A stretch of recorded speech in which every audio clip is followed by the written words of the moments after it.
처음 팔복을 설교하면서 심령의 가난함을 살펴보았습니다.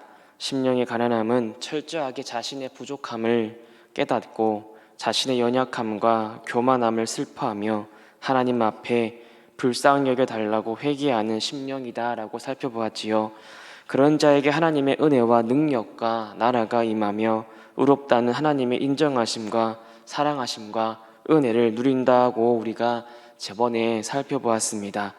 오늘 우리가 살펴볼 이 애통함은 심령의 가난함을 동반하고 심령의 가난함은 애통함을 동반한다는 것을 우리는 알게 됩니다. 우리는 하나님 앞에서 이 심령의 가난함과 애통함을 깨닫고 늘 경험해야 하는 것이지요. 이것을 위해서 우리는 우리 자신을 알아야 합니다. 나는 죄인이고 나는 부족하고 나는 허물 많은 허점투성이임을 하나님 앞에 늘 겸손하게 인정하고 잊지 말아야 합니다.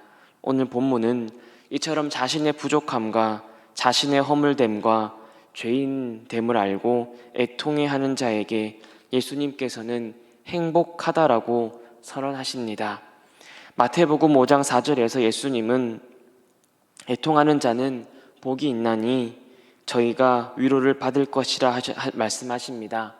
저번에도 언급했듯이 이 4절을 좀 직역을 하면요, 행복하다 애통하는 자는 저희가 위로를 받을 것이기 때문이다 라가 됩니다. 이 세상은 가난함과 애통함과 주림과 고통을 부인하고 인정하지 않으려 발버둥 칠 때에 예수님은 이토록 마음이 가난하고 애통해하며 줄이고 목말라하며 핍박을 받는 자들을 향하시며 행복을 먼저 선포하시는 겁니다. 그러므로 우리는 행복자입니다. 아프고 괴로워도 행복자임을 늘 잊지 마십시오. 오늘 이 시간 말씀을 통하여 우리가 죄인이고 부족한 자고 허물 많은 자임을 하나님 앞에 애통해함으로써 하나님께서 부으시는 은혜와 회복과 위로가 우리의 삶과 가정과 자녀들에게 가득하기를 축복합니다. 먼저 애통의 의미를 살펴보겠습니다. 마태복음 5장 4절에서 애통하다라는 의미는 원문으로 보면 과거에 무엇으로부터 후회하다, 한탄한다, 죄책감을 느낀다라는 뜻을 담고 있습니다. 이것은 자신이 지난 날에 지은 잘못과 허물을 철저히 깨닫고 심한 이 마음의 중압감에 가슴을 치며 후회하고 하나님 앞에 한탄하는 것을 의미합니다. 애통해하는 자는 자신의 죄악을 철저하게 깨닫고 이제 더 이상 이런 죄악에서 내가 해방되고 싶은데, 더 이상 이런 허물과 범죄함을 철저히 뿌리 뽑고 싶은데도 죄인인지라, 내 안에 여전히 죄성이 도사리고 있는지라 그게 자신의 뜻대로 되지 않아서 너무나도 아파하고 슬퍼하고 괴로워하는 그러한 사람이 애통해하는 사람입니다. 따라서 애통한다라는 것은 지난날의 무지함과 범죄로 말미암아 하루하루가 아파하며 하나님 앞에 자신 스스로를 괴롭게 하는 상태를 의미합니다. 자기 스스로에게 내가 그때 그렇게 하지 않았어야 했어, 내가 왜 그랬을까 하며 철저히 하나님 앞에 회개하는 마음이지요. 그런데 우리가 여기서 주의해야 할 것이 있습니다. 사탄이 우리 마음속에 뿌리는 이 자괴감과 그 자책감을 애통함과 구분해야 한다는 점입니다. 사탄이 우리에게 주는 것은요, 믿음 생활을 떨어지게 만듭니다. 너무나 괴로우니까 내가 이제 이런 죄를 갖고 내가 믿어봤자 하나님 나를 사랑하실 수 있겠는가? 나 같은 죄인이 무슨 교회를 다닌다고. 이렇게 하면 사탄이 계속 우리의 마음에 심어주는 그 자괴감과 자책감으로 여러분, 사탄은요 우리를 믿음 생활에서 떨어지게 만듭니다. 하지만 오늘 본문에서 하나님 앞에 애통해하는 것은요, 더욱더 하나님을 붙잡게 하고요, 더욱더 하나님의 은혜를 간절하게 사모하게 하고요, 그리하여서 더욱더 하나님을 의지하게 만듭니다. 성도 여러분, 우리는 이 세상 사람들이 보기에 조금 없이 살아도 늘 궁핍하고 움츠러 있고 비참하고 가난함으로 애통해할 것이 아니라 하나님 앞에 바로 서고 싶어서 몸부림치며 그게 내 뜻대로 되지 않는 것에 대해서 애통해할 수 있는 그러한 신앙이 회복되어야 합니다. 세상이 주는 슬픔으로 말미암아 애통해하는 것이 아니라 오직 나의 부족함과 연약함으로 말미암아 애통해할 때에 거기에서 부으시는 하나님의 위로가, 은혜가 있음을 여러분 깨닫게 되는 겁니다. 오늘 우리가 읽은 창세기 본문에는 이처럼 자신의 그 죄 때문에, 자신의 부족함 때문이라고 철저하게 애통해하며 슬퍼하며 울었던 한 사람이 등장합니다. 창세기 37장 본문에서 마음이 완악하고 뉘우칠 줄 모르는 이 야곱의 형제들은 자신들의 잘못을 아버지와 하나님 앞에 진실되게 회개하지 않습니다. 형제들의 마음에는요, 자신들이 저지른 죄에 대한 회개하는 마음, 애통하는 마음이 없습니다.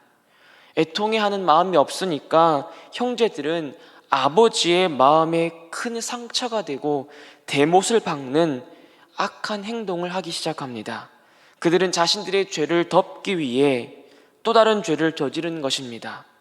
본문을 살펴보면 야곱의 아들들은 철저히 계획한 후에 이 일을 행했다는 것을 알 수 있습니다. 먼저 그들은 요셉을 팔아버리고 요셉의 옷에 짐승의 피를 적시는 계획된 죄를 저지릅니다. 그리고 그 피 묻은 옷을 아버지께 드리면서 의도적으로 아버지의 마음을 뒤틀어 놓는 말을 합니다. 그들은 요셉의 옷이다 라고 말하지 아니하고 아버지의 아들의 옷입니다 라고 이야기를 했단 말입니다. 마치 아버지께서 야곱의 이 아들들이 하는 말이 뭐냐면요, 그 뉘앙스가 아버지께서 우리에게 보내신 아버지 당신의 아들의 옷입니다. 그러므로 요셉이 이렇게 된 것은 우리에게 잘못이 있는 것이 아니라 요셉을 보낸 아버지 당신의 잘못입니다 라는 그 뉘앙스로 지금 아버지 아들의 옷인가 보소서라고 말을 하고 있는 겁니다. 하지만 실제로 요셉이 그리 된 것은 바로 형들의 잘못이었죠. 이 형들은 자신의 잘못에 대한 뉘우침이 없었고 이 책임마저도 지지 않으려 하였습니다. 여러분, 이 말을 들은 야곱은 오늘 본문에서 애통해야 합니다. 야곱의 이 애통은 사랑하는 아들 요셉의 죽음이 자신의 죄로 인한 결과가 아닐까 하며 가슴을 치고 슬퍼하는 마음이었습니다. 야곱은 아들 요셉의 죽음을 다른 아들들에게 돌려서 그들에게 책임을 묻거나 벌을 가했다는 말씀이 창세기 어디에도 기록되지 않습니다. 다시 말하면 야곱은요, 나머지 아들들이 자신들의 죄를 덮기 위해 자신에게로 돌리는 그 날카로운 죄책으로 말미암아 이런 슬픔이 생기는 원인을 아들들에게 돌린 것이 아니라 바로 자신에게 돌렸고 하나님 앞에 철저하게 애통해한 것입니다. 왜냐하면 창세기 37장 13절에서 보면요, 요셉을 형들에게 보낸 것이 아버지 야곱 자신이었기 때문입니다. 네 형들이 세겜에서 양을 치지 아니하느냐, 너를 그들에게로 보내리라. 따라서 37장 35절은 모든 자녀가 전하는 이 위로를 야곱은 받지 않았다라고 기록합니다. 야곱은 다른 사람들이 전하는 위로로 자신의 이 애통이 사라지지 않는다라는 것을 알았습니다. 자신의 잘못이기에 자신 외에 누가 이 아픔과 괴로움을 벗어나게 하겠습니까? 따라서 야곱의 애통은 세상의 애통이 아니라 하나님 앞에서 자신을 보며 자신에게 일어난 이 슬프고 괴로운 일들을 돌아보며 하나님 앞에 애통해하는 것입니다. 여러분, 이 애통함은 하나님만이 위로하실 수 있는 것입니다. 하나님만이 위로해 주셔야 하는 애통인 것입니다. 야곱의 상한 이 마음으로 처절하게 부르짖자 아래는 이 괴로움을 오직 하나님만이 회복시켜 주셔야만 하는 애통이기 때문이셨지요. 인간이 전하는 위로, 세상이 주는 위로는요, 감정과 마음 상태를 어느 정도는 진정시키고 안심시킬 수 있을지 몰라도 야곱 같은 사람에게는 전혀 위로가 되지 않는 겁니다. 어떨 땐 오히려 하지 않는 것만도 못한 위로로 상대방을 더 아프게 하는 것이 세상이 주는 위로가 아니었습니까? 따라서 야곱은 이런 인간적인 위로를 다 거절하고 하나님께로만 나아가는 것입니다. 성도 여러분, 우리가 받아야 할 참된 위로는 사람이 줄 수 없습니다. 왜냐하면 애통하는 자는 스스로의 부족함과 허물을 아파하고 자신 안에 문제를 보기 때문에 그 어떤 사람이 전하는 위로로는 자기 스스로가 회복될 수 없다는 것을 철저히 알기 때문이지요. 따라서 애통하는 자는 자신이 받아야 할 위로가 누구에게로부터 받아야 하는 위로인지를 정확히 알고 하나님을 찾는 사람입니다. 하나님께서 주시는 위로만이 참되고 정확하고 저와 여러분의 영혼을 만족해 합니다. 그 어떤 위로와 사랑에도 위로가 되지 못하고 여전히 마음이 아프고 괴로움으로 애통해하는 상태에 있다면 이제 참된 위로자가 되시는 하나님께 나아오셔서 여러분들의 애통이 기쁨이 되고 슬픔이 평안이 되고 그러한 은혜를 누리는 그런 축복이 여러분에게 있기를 축복합니다. 그리고 이런 하나님의 위로가 우리의 가정과 자녀들에게도 충만하기를 소원합니다. 그렇게 애통해하는 야곱에게 하나님은 어떤 위로를 주셨을까요? 죽은 줄만 알았던 요셉, 한평생 자신의 죄 때문에 이 어린 아들이 죽었다고 한탄하며 슬퍼하며 그 어떠한 위로도 받지 아니하고 살았던 야곱에게 하나님께서는 강대한 나라의 총리가 된 건강하게 살아서 어머니와 형제들의 생명을 살리는 그 요셉을 만나게 하십니다. 그리하여 야곱은 하나님의 위로를 받고 창세기 45장 28절에서 조카도다, 내 아들 요셉이 지금까지 살아있으니 내가 죽기 전에 가서 그를 보리라. 창세기 46장 30절에서도 야곱은요, 네가 지금까지 살아있고 내가 네 얼굴을 보았으니 지금 죽어도 조카도다 라고 하며 조카도다라를 반복합니다. 성도 여러분, 이제껏 살아오면서 내 가정에 내 자녀들에게 어떤 문제가 생기고 어떠한 어려움이 생기면 부모로서 여러분은 야곱과 같은 생각을 하지 않았습니까? 내가 죄가 많아서, 내가 부족해서, 내 탓이라고 그렇게 자신에게 죄를 돌리며 자녀가 고통스러워하고 아파하는 것을 볼 때 얼마나 마음이 아프고 괴로운지 모릅니다. 또한 내가 저지른 실수와 잘못으로 말미암아 우리 마음에 내가 시간 되돌릴 수만 있다면 하며 마음이 심히 무거울 때가 많지 않았습니까? 하지만 그런 애통함 때문에 하나님의 위로로 말미암아 족한 은혜를 누리시기를 축복합니다. 그런 애통함 속에서 하나님이 주시는 그 위로 속에 회복되시기를 소원합니다. 하지만 이제 하나님 앞에서 울고 애통해야 합니다. 하나님께서 우리 각자를 위해 위로의 역사를 시작하셔서 마치실 때에 우리는 애통의 눈물이 아니라 기쁨의 눈물을 흘리며 하나님께서 베푸신 그 은혜로 감격하며 감사하며 찬양하는 날이 곧 우리에게 주어질 것입니다. 이것이 마태복음 5장 4절 본문에서 애통하는 자가 행복한 이유입니다. 하나님께서 우리의 애통하는 마음에 부어주셔서 족할 만큼 흔들어 넘치도록 부어주시는 이 위로, 세상은 줄 수 없고 오직 하나님만이 주실 수 있는 이 위로를 누리셔야 하겠습니다. 그렇게 애통하는 자가 위로를 받습니다. 마태복음 5장 본문에서 쓰인 이 위로를 받다라는 이 헬라어 원어가 여러분 참 감사와 은혜가 절로 되는 말입니다. 이 위로를 받다라는 이 헬라어 원어의 뜻이 뭐냐면요, 부름을 받다, 초대받다, 간구가 받아들여지다, 부드럽게 권유를 받다, 용기를 받다, 위로를 받다, 평온함을 받다라는 뜻을 담고 있습니다. 여러 의미를 담고 있지요. 근데 이것을 조금 더 쉽게 설명을 하면 잔치에 초대될 수 없을 만큼 죄를 지어서 마음이 무거운 상태에 있는 자가 그 잔치를 주관한 주인의 부드러운 초청과 음성을 듣고 초대를 받을 때 누리는 그 행복과 위로를 상기시킵니다. 이렇게 초대를 받은 사람은요, 잔치에 합당한 예복도 없습니다. 자격도 없다라는 것을 자기 스스로가 잘 압니다. 하지만 잔치의 주인이 부드러운 음성으로 나를 초대했기에 위로를 얻고 용기를 얻고 다시 살아갈 수 있는 힘이 생긴다는 거죠. 이것이 위로를 받는다의 의미입니다.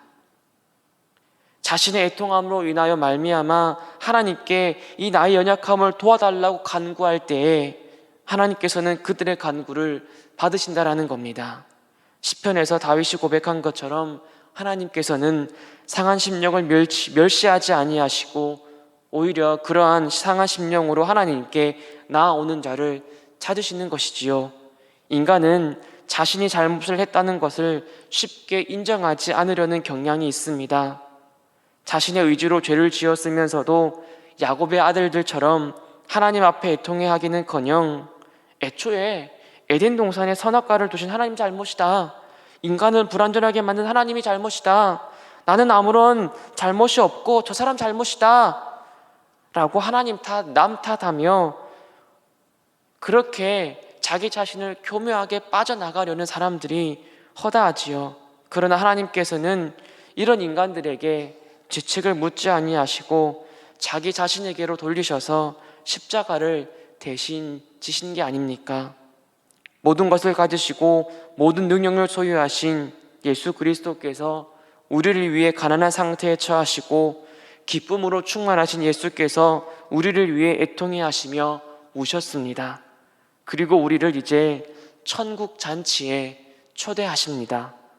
성도 여러분, 우리는 하나같이 아버지의 잔치에 참여할 자격이 없는 자들입니다. 초대될 자격조차 없습니다. 잔치에 참여할지라도 잔치에 합당한 예복이 없는 가난한 자들입니다. 무엇보다 이런 상태에 있다는 것을 우리 스스로가 너무나 잘 압니다. 알아야 합니다. 그런데 주인이 그렇게 비참하고 가난하고 자격이 없는 우리를 먼저 찾아오시고 초대해 주셔서 예복도 입혀주십니다. 여러분들이 우리가 만약에 우리의 허물과 죄악으로 인하여 처절하게 가슴이 아프고 괴로우시다면 이 위로를 받게 될 것입니다. 위로의 잔치로 초대를 받을 것이며 여러분들의 간구함은 하나님께서 들으실 것이며 다시 용기를 얻을 것이며 위로를 받을 것입니다. 여러분의 애통함이 은혜와 위로가 될 것이며 여러분의 슬픔과 괴로움이 기쁨이 될 것입니다. 이 사랑과 위로가 애통이 하는 우리에게 가득하기를 축복합니다. 여러분 행복하십니까? 애통이 하는 자에게 예수님은 행복하다라고 선포하십니다. 진실로 여러분 스스로에게 한번 물어보십시오. 행복하십니까? 이제껏 행복을 얻기 위해 이 세상에서 저리 치이고 이리 치이다가 온갖 실망과 좌절만 경험하고 참된 행복을 누리지도 못한 채로 고생만 하고 있는 그런 우리가 보이지 않습니까? 이제는 하나님 안에서 세상이 주는 위로가 아닌 하나님이 주시는 위로 안에서 참된 행복자로 사시기를 축복합니다. 잊지 마십시오. 자신의 부족함과 죄와 비참함을 깨닫고 하나님 안에서 애통해 있던 야곱, 성전에서 하늘을 쳐다보지도 못하고 자신의 죄로 인하여 가슴을 치면서 애통해 있던 세리, 야곱은 요셉을 다시 만나는 위로를 얻었고요, 세리는 의롭다 하심을 얻는 위로를 얻었습니다. 하나님만이 주시는 이 위로로 사망의 음침한 골짜기 속에서도 부족함이 없고 참된 쉼과 안식을 누리며 너는 나의 소유라고 하시며 지켜주시고 위로하시는 하나님의 은혜가 자신을 돌아보며 애통해하는 우리 모두에게 넘치기를 축복합니다. 이제 하이델베르그 요리문답이 전하는 이 위로와 애통의 관계를 이야기하며 설교를 마치고자 합니다. 하이델베르그 요리문답 1문과 2문은 우리의 참된 위로가 무엇이며 그 위로를 받기 위해서 우리가 무엇을 해야 하는지를 알려줍니다. 먼저 하이델베르그 요리문답 1문은 질문이 이것입니다. 살아서나 죽어서나 당신의 유일한 위로가 무엇입니까? 그거에 대한 답으로 이 요리문답은 살아서나 죽어서나 나는 나의 것이 아니요 몸도 영혼도 나의 신실한 구주 예수 그리스도의 것입니다 라고 답을 내립니다. 그리고 이어서 이문은 이렇게 질문합니다. 이러한 위로 가운데 복된 인생으로 살고 죽기 위해 당신은 무엇을 알아야 합니까? 이거에 대한 답으로 다음에 세 가지 부분을 알아야 합니다 라고 말하며 첫째는 나의 죄와 비참함이 얼마나 큰가. 둘째는 나의 모든 죄와 비참함으로부터 어떻게 구원받는가. 셋째는 그러한 구원을 주신 하나님께 어떻게 감사를 드려야 하는가를 알아야 합니다라고 답을 내립니다. 참된 위로는 여러분 세상이 주는 위로가 아닙니다. 우리가 사나 죽으나 주 예수 그리스도의 것이라는 것에서 우리의 위로를 발견하셔야 합니다. 그렇다면 이 위로를 얻기 위해 요리문답은 무엇을 가르칩니까? 제일 먼저 내 죄와 비참함을 알라고 전합니다. 오늘 본문의 말씀과 의미가 통하지요. 애통하는 자는 자신이 얼마나 죄인이고 비참한지를 철저히 깨닫는 자이기에 하나님이 주시는 이 위로를 얻는 것입니다. 야곱과 같이 제일 먼저 자신이 죄인이고 비참하다는 것을 깨닫고 하나님 앞에 애통해하는 자에게 너는 주 예수 그리스도의 것이라는 위로가 주어지는 겁니다. 자신은 죄인이고 비참해서 스스로가 생각하기에 나는 하나님의 소유가 될 수 없다고 생각할 때에 하나님은 이 위로를 선포하시며 너는 어떤 경우에서도 나의 것이다 라고 선포하시는 겁니다. 성도 여러분, 우리가 주님의 것입니다. 주님의 소유입니다. 주님께서 우리를 가지셨기에 주님께서 우리를 이끄시고 위로하시고 도우시고 함께 하십니다. 우리가 주님의 것이라는 의미는 연약한 양인 우리가 주인 되시는 예수님의 것이기에 예수님의 보호 아래에 있다라는 것을 의미합니다. 따라서 주인의 소유된 양이 된 우리는 사망의 음침한 골짜기를 다닐지라도 두려워하지 않는 겁니다. 주인 되신 예수님께서 우리를 쉴만한 물가로 인도하시기 때문입니다. 우리가 주님의 것이기에 주님께서는 친히 우리를 풀밭에 누이시고 물가로 인도하시며 우리의 영혼까지 소생시키시고 우리가 바른 길로 갈 수 있도록 의의 길로 인도하십니다. 여러분, 하나님만이 우리의 위로자로 삼으십시오. 하나님 앞에서 애통해 하십시오. 그러면 위로와 은혜가 충만할 겁니다. 하나님의 선하심과 인자하심이 여러분의 평생에 가득할 것이고 여러분의 삶 가운데에서도 넘칠 것입니다. 이러한 위로와 은혜가 우리와 우리 가정과 자녀들에게 넘치기를 주님의 이름으로 축복합니다.